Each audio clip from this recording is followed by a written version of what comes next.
Boa noite, Viking de óculos, tudo bom? Vim aqui dar o meu relato. Conheci o canal não faz muito tempo, deve fazer pouco menos de 2 meses, tá? Porém, a importância do que eu vi aqui no canal é tamanha que me fez pensar o porquê eu não consegui chegar nesse tipo de conteúdo anteriormente, tá? Vou contar aqui o meu relato, minha história, com uma pessoa que, embora nunca tenha sabido do diagnóstico preciso, né, formal, ela encaixa em todos os critérios do transtorno de personalidade borderline, né, e não somente isso, se encaixa nesses critérios durante anos, né, e principalmente depois de ouvir tantos relatos aqui no canal, eu me vi até no dever de ajudar também com o meu relato, explicando aqui um pouco do que eu passei. Eu anotei uma série de coisas aqui na questão da linha cronológica e eu vou tentar citar ao máximo, tá, as informações, bem como os comportamentos extremamente similares a outros relatos que só confirmam como que só muda de pessoa, né? Mas não é à toa que o DSM tá lá elencando o que aparece em cada tipo de transtorno, né? Como ele se dá, né, nos comportamentos das pessoas, e isso acontece reiteradamente em todos os relatos. Então eu fiquei de verdade espantado, e me ajudou muito a entender por que eu fiz algumas coisas e por que eu agi de certas formas, tá? Vendo os outros relatos. Então vamos lá. Eu conheci essa pessoa há cerca de 7 anos, já faz 7 anos que eu me relaciono com essa pessoa, porém, diferente de alguns outros relatos aqui, eu nunca consegui namorar com ela por mais de 6 meses. 6 meses foi o máximo. A gente ficou numa onda, né? Numa montanha-russa de idas e vindas durante 7 anos. Pelas minhas contas, a gente já terminou umas 10 vezes, né? E praticamente todas era eu que terminava devido a algum comportamento extremo, alguma coisa absurda que ela cometia. Eu ia lá e terminava, porém eu sempre voltava. Sempre tinha uma forma de voltar, mesmo que eu bloqueasse ela em tudo, né? Geralmente eu deixava só o e-mail como único canal para algum tipo de conversa formal, em algum momento da vida, seja por carência, todo mundo que já passou por isso aqui, eu percebi isso, né? Porque os caras se perguntam, pô, como eu consegui voltar para essa pessoa depois de tal situação? E quem tá lá dentro, quem tá sentindo na pele, não enxerga isso, né? Existe algum momento que a carência bate, você lembra daquela pessoa que te trata com muito carinho, que cuida de você nos tempos bons dela, né? Na forma boa da pessoa. Essas pessoas com borderline têm esse tipo de comportamento, um cuidado extremo, elas se doam de uma forma extrema. Tem a questão também que me espantou muito, né, nos relatos, na questão dos vícios, né? Então o sexo, por exemplo, é um fator que foi crucial para mim. Era um sexo muito bom, muito diferenciado. Ela se entregava na cama de uma forma assim muito distinta de outras meninas, entendeu?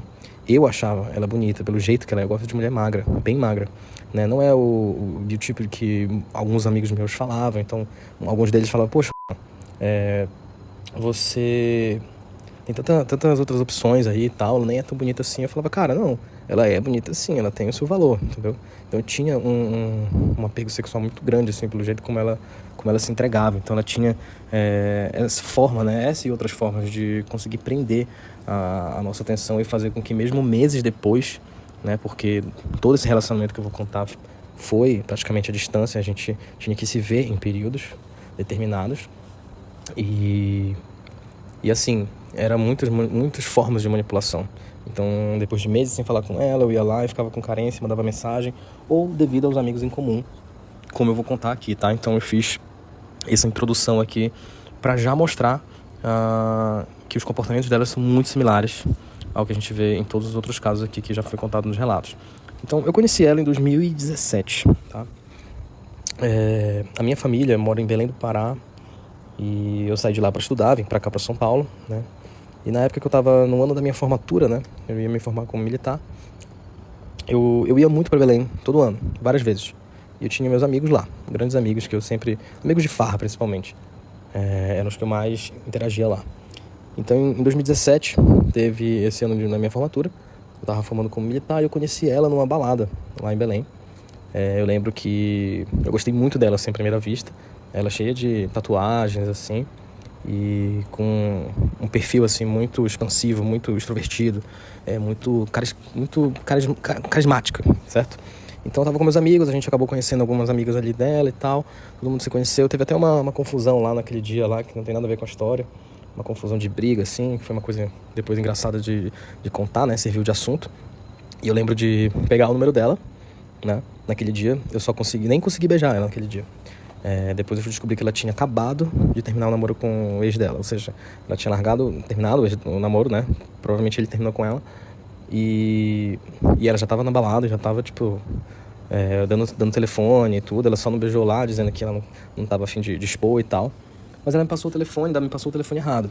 Eu não sei como, não me pergunte. Achei que o último dígito estava errado. Aí mudei o último dígito 2 vezes, descobri o telefone dela. E aí começamos a conversar, né? Isso já serviu de assunto, a briga lá que aconteceu na balada serviu de assunto. E o assunto desenvolveu muito rápido, né? Esse foi um dos fatores, assim, que sempre me prendeu a ela. Ela era uma pessoa que sabia conversar muito bem, conversava sobre tudo. Porém, ela já chegou no início da conversa já falando sobre o ex dela, que não sei o quê, que era pra ser mesmo, que ela já estava cansada. Então ela já começou falando disso, já foi falando que tinha filha. Então vou contar um pouco sobre a infância dela, que eu acho que tem muito a ver, né, com tanto para endossar, não, tanto para sustentar a questão de como ela é hoje, como para explicar alguns traumas, assim. Então ela já veio falando que tinha filha, já veio querendo marcar um barzinho. Então eu achei ela bem pra frente, assim, como eu já vi também em outros casos aqui. Então, eu fui pra cima, né? Achei ela bonita, ela era extrovertida, topava tudo. E assim foi. E aí, tanto que a gente saiu. O primeiro dia que a gente saiu, ela ficava dizendo, né, numa forma meio santinha, que não beijava em festa, que não ia pra cama no primeiro dia e tal. Mas na prática a gente saiu do primeiro dia, a gente foi pra uma balada, fui de carro. De lá a gente já foi pro motel e transou. E daí desenrolou. E assim, a gente foi ficando um tempo e eu voltei pra São Paulo. Então, porque eu tava de férias lá só. Então eu voltei pra cá. Esse ano aí eu fiquei meio que conversando com ela por alto e tudo mais. 2017 foi o ano que a gente se conheceu. E ela sempre comentava que ela tinha um super apreço com militares, que era quase que um fetiche dela e tudo mais. E aí, voltando até um pouco da infância dela, já que eu falei da filha dela, né? É muito curioso, porque ela tem pais divorciados, né? O pai pegou a mãe traindo. Literalmente, foi uma história que eles não têm medo de falar. A mãe traiu o pai com outro cara da empresa. Aí se separaram e tudo. E ela pingava da casa do pai pra casa da mãe. Já foi expulsa várias vezes da casa de um pro outro. Inclusive, recentemente, aí, ela tinha sido expulsa da casa do pai porque forjou o boleto da faculdade com valor maior só para pegar mais dinheiro dele, né? Isso vai ter muito a ver com uma história que eu vou contar no final do meu relato. Essa questão da forja. E aí, né, ela teve aparentemente muitos problemas. Ela não era uma pessoa que contava muito sobre a infância, sobre essa adolescência dela, onde ela ficou grávida com 19 anos. Ela namorava um cara que, coincidência ou não, foi viciado em cocaína na época. E ela, teoricamente, não usava, né? Ela não fala sobre isso. Ela só conta uma história, assim, um pouco mais... uma história um pouco mais heróica, onde ela salvou a situação, porque ela pegou ele indo comprar cocaína ao invés de comprar coisa pra criança. E aí ela derrubou tudo da casa e foi embora com a criança morar na casa da mãe. E daí foi criando, né? Hoje eles têm uma relação, assim, um pouco mais tranquila ali, onde ela fica muito tempo com a mãe e um tempo menor com o pai, fim de semana e tudo. Então, muito complicada essa história de se envolver com uma pessoa assim já cedo e tudo mais. Eu nunca comprei direito essa história, né? Mas também não cutucava essa história a ponto de causar alguma discussão. O pai já bateu nela também, ela já contava isso. Então tinha muitos problemas aí nessa relação. Ela tem ela não conversa direito com o irmão. Uma outra coisa curiosa, o irmão dela acabou sendo bem sucedido na vida, se tornou médico, é uma referência lá na cidade, enquanto que ela está na 3ª graduação dela. Ela fez uma graduação, entrou para um cargo indicado de administrativo, ficou um tempo, depois ela entrou para um escritório de advocacia, onde ela faz meio que uma correspondência jurídica ali, e hoje ela está fazendo direito. Então ela foi pingando, né? Hoje ela ganha bem melhor do que antes, mas ela sempre teve uma certa quase que inveja do irmão, onde ela não tem uma amizade com ele. Quando ela fica doente e tal, ela não pergunta as coisas pra ele, tendo um irmão desse. Então sempre foi muito estranho pra mim aceitar isso, sabe? E a mãe dela também não liga tanto assim pra ela. Ela mora hoje com a mãe, A mãe percebe que ela sai demais o tempo todo. Enquanto eu estive com ela, eu ouvi a mãe dela falar isso às vezes também. Por isso até que eu acho que a mãe dela queria muito que o nosso relacionamento desse certo, porque quietasse um pouco as coisas e evoluísse, sabe? Mas enfim, o ano que eu conheci ela foi um ano mais tranquilo. A partir de 2018 é que a coisa piorou. Depois que eu formei, eu fui pro Rio de Janeiro. E aí a gente passou a ficar mais vezes e foi começando a estar namoros, onde a gente ia e vinha, ia e terminava. Então eu vou contar aqui algumas situações que já aconteceu, de explosões assim dela, né? Acho que o tema principal, na maioria dos casos de borderline, é um ciúme excessivo, é uma possessividade pela outra pessoa que não te deixa respirar, né? Ela pode ter amigos homens, inclusive ela tem um monte de amigo homem, às vezes ela sai com mais homem do que mulher, entendeu? Mulheres tinham dificuldade de manter amizades com ela, porque sempre enroscava em alguma crítica, enroscava em alguma picuinha, alguma briga, onde ela criava alguma competição com aquela mulher, entendeu? Então as meninas ela acaba tendo relações muito efêmeras com as meninas, e isso é notório. E em todos esses anos ela também se tornou amiga de muitos amigos meus, os principais amigos. Então foi muito difícil, porque toda vez que eu terminava com ela, eu acabava vendo ela em festas em Belém, ou então a gente ia junto em grupo para algum lugar e acabava assim trocando e tal. Isso era horrível, né? E é horrível até hoje. Então assim, no início já teve alguns sinais que eu acho que já era para ter percebido, né? Mas eu, apesar de estar formando na faculdade, mas eu sou engenheiro, eu nunca foquei em entender sobre essas coisas. O primeiro sinal foi uma briga logo nos primeiros meses de namoro. A gente foi para uma ilha, né, com amigos, e ficar numa casa lá. Simplesmente um certo dia todo mundo acorda com muita ressaca e ela prepara o café da manhã da galera e ela sai pro supermercado para comprar mais coisas. No que ela volta, né, eu e mais algumas pessoas que acordamos, a gente simplesmente já estava comendo aquele café da manhã. E ela ficou muito puta por causa dessa situação, porque ela se sentiu usada, onde ela fez aquilo ali com amor e carinho, e a gente foi lá e comeu. Só que era uma situação totalmente diferente, todo mundo bêbado e de ressaca. E ela pegou aquela situação e elevou para um nível muito maior, dizendo que ia sair dali, que ia ir embora. Eu fui tentar ajudar ela a não ir embora. Resultado, levei um tapa na cara. Naquele tapa na cara ali eu já terminei na hora a relação, né? Foi meio chato, porque a gente teve que ficar na casa até o final do dia, e depois voltar no mesmo barco, todo mundo, porque era uma ilha lá no Pará e tudo mais. Foi muito chato, né? Então já foi um primeiro sinal que todo mundo já me falava: Luan, essa menina não é normal, olha o que ela fez por causa da situação que ela fez, entendeu? Não foi uma traição que ela tava pegando no flagra, alguma coisa assim, não, simplesmente uma treta do café da manhã, ela viajou e pistolou. Então acontecia muitas situações assim, onde ela explodia da água pro vinho. Enquanto ela não explodisse, todo mundo achava ela um amorzinho. Mas na hora que explodisse, e não era só comigo, ela realmente se mostrava uma pessoa muito, muito complicada e ficava à flor da pele. Então, outros episódios aconteceram também enquanto eu estava no Rio de Janeiro. Passei 2 carnavais no Rio de Janeiro. E os carnavais também foram situações complicadíssimas. Complicadíssimas, porque ela, por um lado, no espírito de possessividade e também de realizar os sonhos dela, queria ir de fantasia todos os dias, organizou tudo e tal. Era bem divertida essa parte, ela cuidava de tudo. Mas, como todo carnaval, né, para uma pessoa ciumenta, o carnaval é um inferno. Porque chega lá, fica com ciúme de tudo que tá acontecendo, qualquer mulher que passa e tudo. E não foi diferente, né? Eu lembro bem de um dia que a gente estava num bloco do Sargento Pimenta, e pouca gente gostava de Beatles, né? Mas eu e um colega gostávamos muito, e ela não gosta. E aí simplesmente eu pego e falo pra ela, a gente estava num grupo mais longe assim, eu falei: olha, eu vou com meu amigo lá perto ver a banda, né, tocar. E ela pistolou, disse que não podia ir, não sei o que. Eu falei: não, qual é o problema? Nenhum. Acabei indo lá tranquilamente, passei uma meia hora lá e voltei. Quando eu voltei, como vingança, ela pegou, começou a difamar para meus amigos, dizendo que tinha visto no meu Instagram conversa com meninas, que não sei o que já estávamos brigados desde cedo. Inventou uma história e ainda fez amizade com os gringos que estavam do lado, para poder criar um certo ciúme ali. E aí foi muito bizarro, porque eu voltei e ela estava conversando lá, fazendo ciúme, depois ela já veio brigar comigo e gritar, então foi horrível. Então eram sempre situações onde ela ia acabar me difamando, criando uma história. Qualquer conversa no WhatsApp que ela visse de relance era um fim do mundo para ela. Então isso era terrível, né?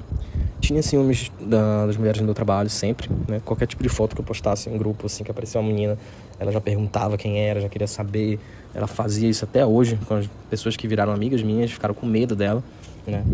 Por muito tempo. E no Rio de Janeiro também teve um dia, bizarramente, que ela ficou muito puta lá depois do carnaval, voltamos pra casa, ela pegou uma faca, ficou num canto, ameaçando se cortar. Foi terrível. Eu tentei apaziguar a situação, até passar aquele momento de estresse dela. Então, esse episódio da faca acabou acontecendo de novo, ano depois, onde eu tive uma recaída em Belém, numa festa, a gente estava terminado.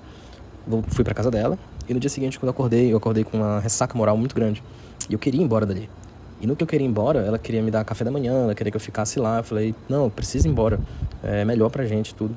E aí, quando eu fui embora, assim, quando eu fui em direção à sala de estar e à saída, ela tinha colocado uma faca de churrasco gigante na mesa de vidro, que não tinha mais nada. Ela tinha colocado como quem não quer nada ali.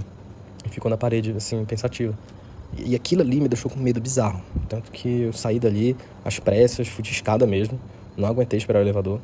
E, enfim, depois ela até pediu desculpas, mostrou que era uma coisa verdadeira que aconteceu por e-mail, né? Que era onde eu mantinha relação, conversa, quando eu terminava com ela. E serviu até de prova hoje, caso eu precisasse provar alguma coisa que aconteceu. Então, era episódio de faca, era episódio de gritaria. Muitos episódios ela se fingia ela desmaiava, ela fingia desmaio no meio da galera, assim, nos meus braços. Fingia uns desmaios, nada a ver, porque era sempre nos momentos propícios. Era muito impressionante. E agora já contando mais alguns casos mais recentes e que foram escalando, né? Porque a gente fala, olha, termina logo as coisas, o teu relacionamento com ela, porque cada vez tá ficando pior. Só que eu ia lá e voltava, não sei como. O jeito que ela me tratava, quando eu voltava a falar com ela, ela era um amor, ela fazia toda uma cama, toda uma cerca, né? Que vai te envolvendo. Ela tinha comportamentos muito similares a outros que eu vi, eu fui anotando aqui. Então ela copiava o padrão das pessoas, inclusive os meus hobbies. Então ela conseguia conversar comigo sobre coisas que eu gostava.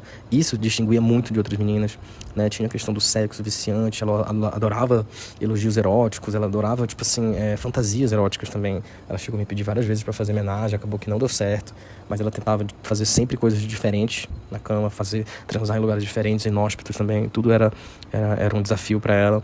Então a manipulação dela era muito grande. Ela tentava me elogiar, né? Fazer um cara mais feliz do mundo, mais foda do mundo. E eu mal sabia que na verdade estava sugando minha energia, né? Totalmente.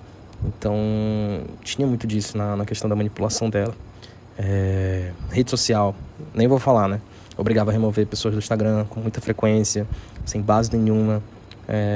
Do nada ela chegava com o perfil, tu deu 3 likes nessa menina aqui, por quê? O que tá acontecendo, não sei o quê. E fazia esse tipo de coisa, né? Por outro lado, criava muito ciúme em mim com situações montadas, né? Teve uma vez aí que eu perdi amizade com um colega meu, porque a gente foi numa viagem aqui para Campos do Jordão, eu, ela, um outro casal e esse meu amigo que em questão.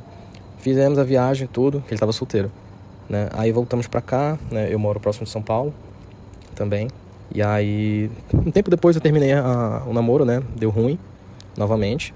Meses depois, aparentemente esse meu amigo, que era bastante mulherengo, ele pegou e deu em cima dela no Instagram. Ela, ao invés de cortar na primeira situação, ela foi dando moral pra ele. E aí, olha que impressionante o que ela fez. Ela foi dando moral. Ele começou a falar com ela que queria comer ela lá em Campos do Jordão, que ele queria me enganar, né? Ele acabou falando isso no texto, que foi coisas que eu até quebrei a amizade por causa disso. Mas a forma como ela fez, ela foi dando moral. Depois ela pegou os prints, selecionando só as partes que ela queria, e me mandou por e-mail dizendo, né? Dizendo, olha, eu sou uma pessoa boazinha. Né? Resumindo aqui o que ela queria dizer, né? Sou uma pessoa boazinha, tô te compartilhando isso, né? Porque eu achei uma falta de respeito dele, não sei o que, papapá.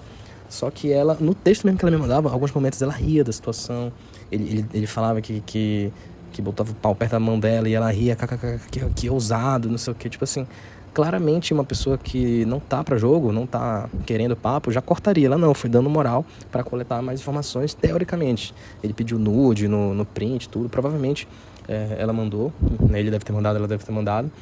Porque recentemente eu conversei com uma menina que era amiga dela e hoje não é amiga mais dela e começou a ser mais minha amiga. E ela me confessou isso, que ela fez isso de propósito e mandou nude mesmo pra ele poder entrar na história. Então, tipo assim, olha o nível de manipulação. Ela conseguiu quebrar a minha amizade com um cara, gente boa, que eu saía com ele direto, né? Claro, o cara também fez merda, mas ela foi lá e aproveitou. Então, tipo assim, ela podia ter conversas com homens e ter amigos homens, mas eu não podia ter amiga nenhum, nem no trabalho, nem nada. E adorava expor a vida da gente no Instagram, quando a gente ficava junto. Uma forma dela fazer isso, inclusive, era sempre me mandar iFood. E me cobrar, de certa forma, que eu mandasse iFood pra ela, em troca, né? Porque ela sempre mandava iFood do nada. Às vezes, no fim da noite, eu tava pensando em ir pra casa ou pra um bar. Aí ela falava que tava mandando um iFood pra cá. Aí eu, putz, se eu fosse pra um bar, ela já brigava comigo, cancelava o iFood, falava que nunca mais ia me dar nada.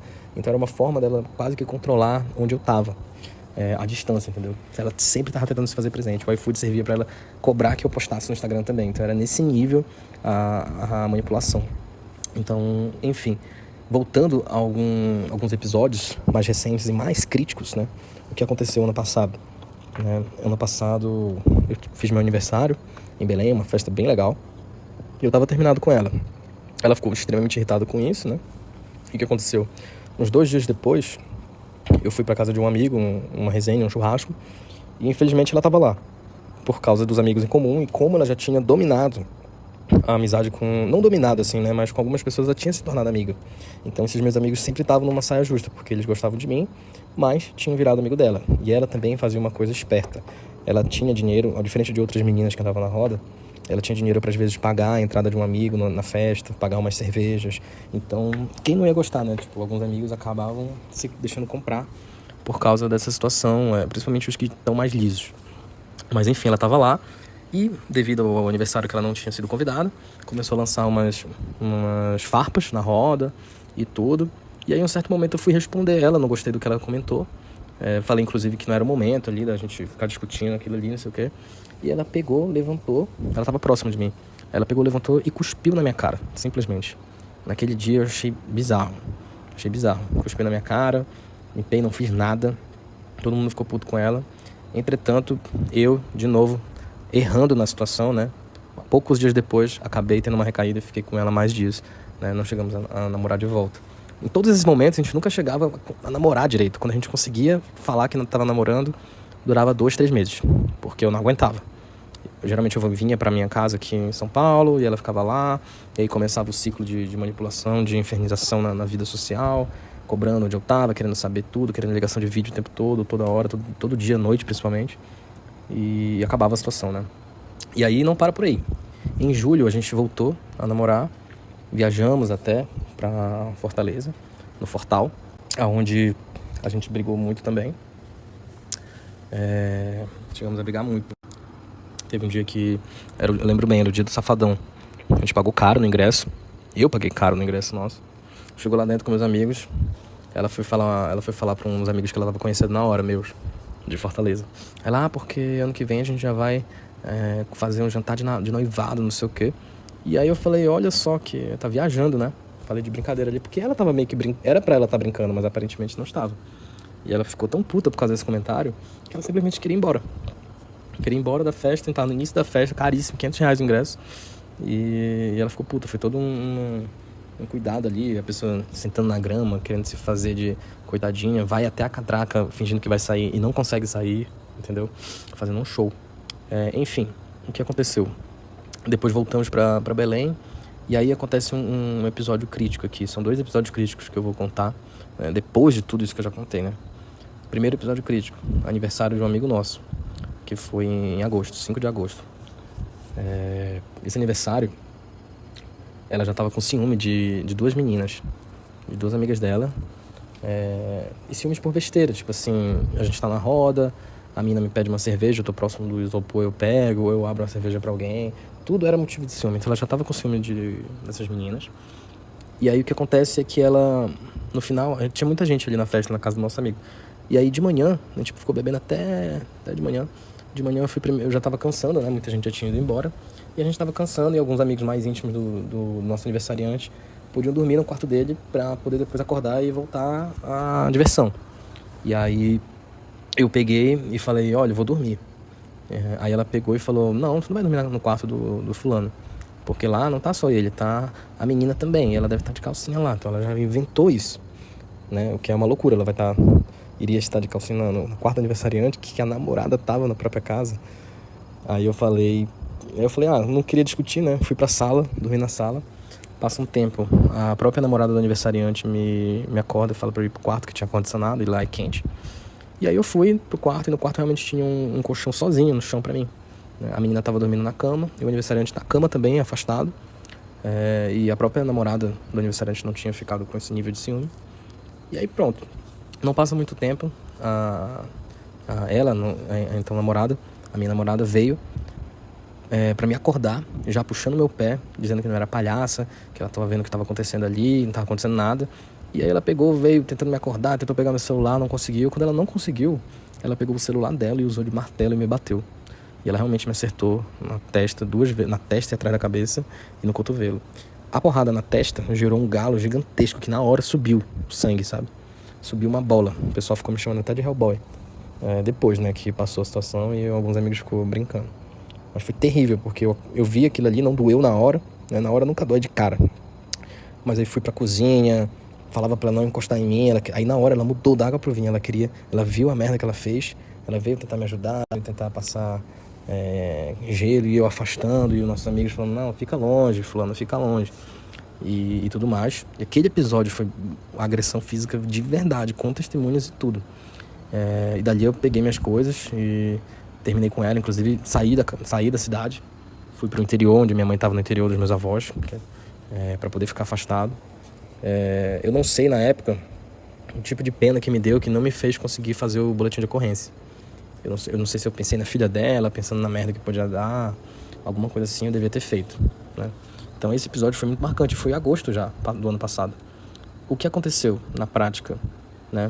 Fiquei sem falar com ela, tudo, ela tentou mandar e-mails que eu não respondia. E aí, quando foi dezembro, eu peguei e voltei pra Belém, né? Porém, errei de novo, porque entrei em alguns grupos da galera de fim de ano.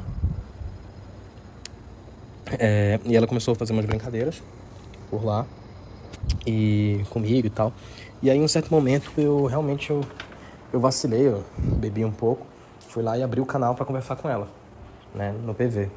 E aí voltamos a conversar e tudo, e ela novamente tentando dar a entender que teria mudado, né, que iria superar aquilo, que achou realmente que foi crítico demais.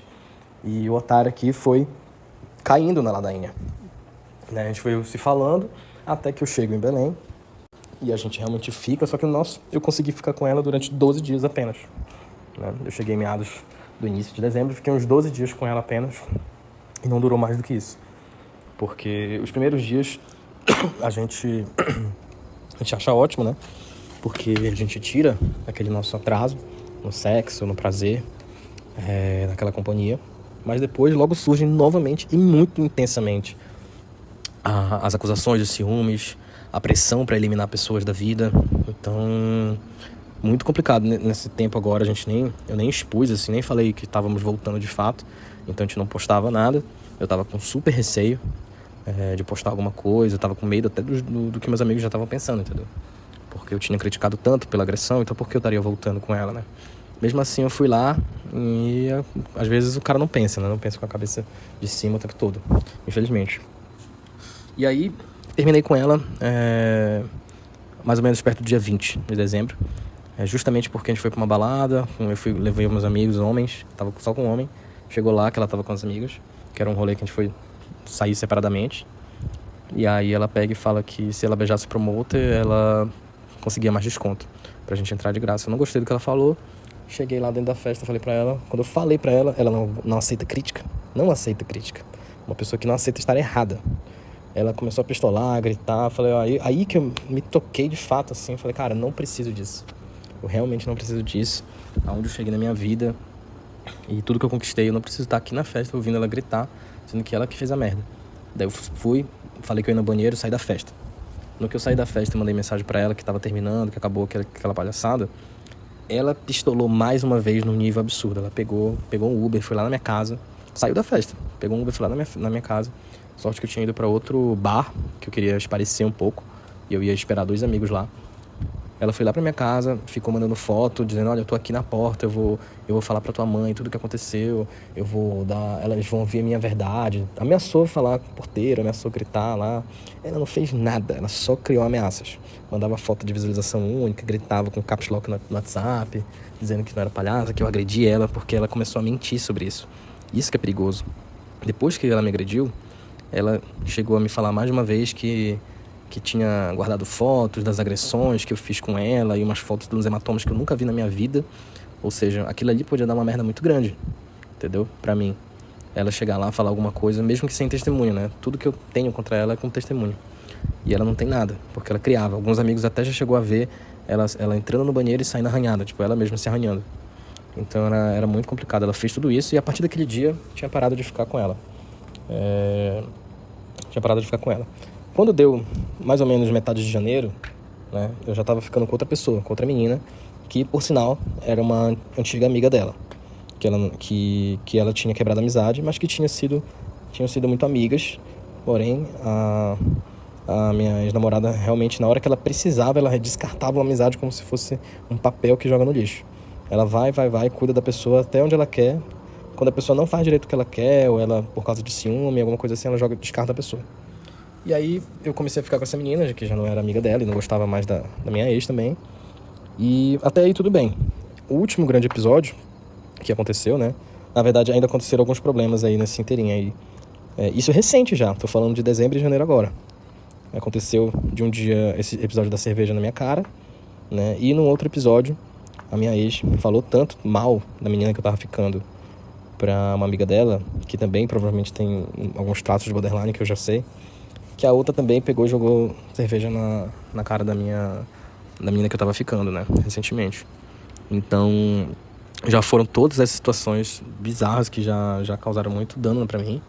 E a última situação bizarra, que eu acho que eu não cheguei a ouvir em alguns relatos, mas que é plenamente possível acontecer por aí, é a questão de uma gravidez falsa. Ela veio recentemente com um papo por e-mail que estava com a menstruação atrasada, só que já estava completando 2 meses que eu tinha parado de ficar com ela, né? E especialmente 2 meses que eu tinha transado com ela num período dela fértil. E foi muito tenso, porque eu comecei a achar que era verdade, mas ela não compartilhava nada.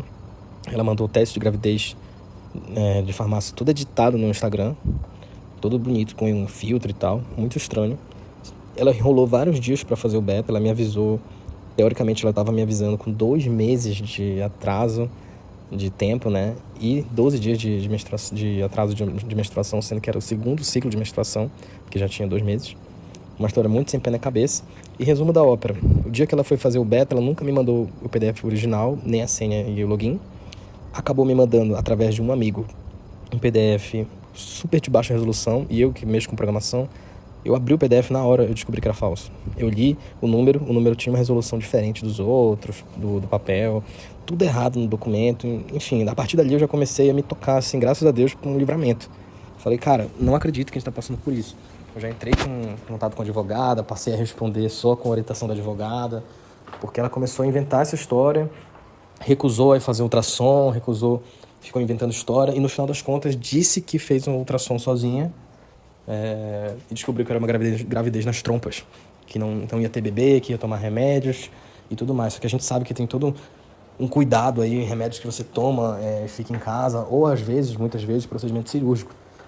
Porém, 7 dias depois da notícia, ela já estava bebendo e fumando.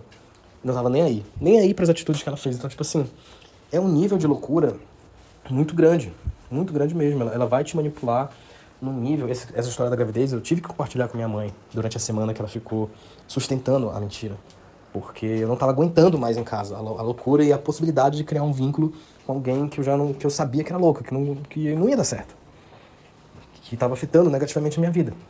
Então foi terrível mesmo. Ela nunca mandou laudo, ela nunca mandou nada oficial, nem login senha, nem laudo de ultrassom, nem nada. Ela terminou a história como quem não quer nada e ela acha que tá tudo certo por aí, entendeu? Então eu já tô até com advogada vendo, eu tive que pagar uma perícia profissional no documento para descobrir que realmente estava tudo fora do padrão, tudo adulterado. Então como é que a pessoa chega nesse nível, sabe? E ainda consegue fazer se passar de boa pessoa pelos outros, né? Meus amigos que conhecem, que viram a história, já estão muito bravos com ela, mas quem não sabe direito da história tá lá apoiando ela, achando que eu agi errado porque eu não quis ir fazer o beta com ela, que eu não tava dando apoio, que eu só queria conversar por e-mail, que eu não queria dar apoio no WhatsApp, que é um apoio mais próximo. Vixe, tentando fazer toda uma campanha de difamação, como a gente já sabe, e vai continuar nessa campanha se se eu não tomasse algumas medidas para poder ver se ela realmente fica na dela. Porque ela vai começar uma difamação muito grande, dizendo que eu não dei cuidados, que não sei o que eu não ajudei com remédio e tudo mais. Então tome muito cuidado com isso, né? Com esse tipo de situação. Principalmente com esse golpe, que é um dos piores que a gente pode presenciar. Então é isso. Eu acho que eu já consegui explicar muita coisa aqui dessa história, dessa loucura de 7 anos de idas e vindas com alguém realmente maligno com borderline. Uma pessoa que consegue ser ao mesmo tempo tão boa em alguns aspectos que te prendem, mas ao mesmo tempo tá sempre te botando na linha, sempre te manipulando, sempre fazendo você perder amigos, pessoas. Já perdi diversas amizades, né, nesses 7 anos. Já perdi situações, já perdi oportunidades de carreira, né? Já fiquei com momentos de depressão profunda que não me deixaram trabalhar direito ou ter evoluções boas para mim. Enfim, foi terrível. Queria compartilhar esse relato aí. Sei que ficou grande, talvez precise de alguns cortes, ou dividir no meio. E queria agradecer ao Vicky de Óculos aí, ao canal, a todo mundo que dá o seu depoimento, porque pra mim tá sendo muito importante, muito foda ver que eu não sou a única pessoa que tá passando por isso, e vendo algumas situações e falando, putz, até pra mim entender os meus gatilhos, entender, poxa, foi por isso que eu acabei voltando, é por isso que eu acabei conversando de novo com aquela pessoa, sendo que não era pra isso acontecer, né? Então eu acho muito importante esses relatos que a gente compartilha, para que nós, homens, também percebamos os nossos gatilhos e como que a gente chega neles, porque é só assim que a gente vai evitar as recaídas de novo, entendeu? Enfim, só agradecer e um abraço. Queria fazer um adendo aqui, que eu acho relevante, confessar também, comentar, sobre mim, né? Eu sou uma pessoa que dá para se considerar bastante nerd, né? Eu tive uma infância muito marcada por ser uma pessoa nerd, e uma adolescência muito focada em estudar. Eu sempre quis passar nos vestibulares mais difíceis do país. Então, eu não tive aquela adolescência comum, assim, que eu via, né, as pessoas brincando muito e já começando a paquerar ali nos seus 14, 15, 16 anos. Eu não tive nada disso, né? Eu tive uma namorada aos 16, mas era um namoro bastante, né, muito contido, digamos assim, né? Eu não era aquela pessoa que saía já cedo, já pra festinha, ou pra que a gente chamava de quinzola, que era os aniversários de 15 anos. Eu não era convidado toda hora pra tudo. Eu era muito estudioso, a mina que eu namorava também era uma estudiosa, sou amigo dela até hoje, inclusive. Então, foi uma coisa muito contida. Depois eu fui para Brasília pegar com bolsa para estudar para o vestibular que eu queria aqui em São Paulo, né, os vestibulares militares do ITA, IME. E aí, então, eu tive realmente eu tive que conter essa vida social, né? Eu não tive vida social praticamente. Eu só tive vida social quando eu passei realmente no ITA, e aí eu fui para lá. E aí, realmente, dentro da faculdade a gente começa a ter mais interação social e tudo. Foi aí que eu comecei a me aventurar melhor no mundo da vida social e da conquista, de paquerar mais, de conhecer mais pessoas, principalmente mulheres, conversar, ter essa questão do flerte, entendeu?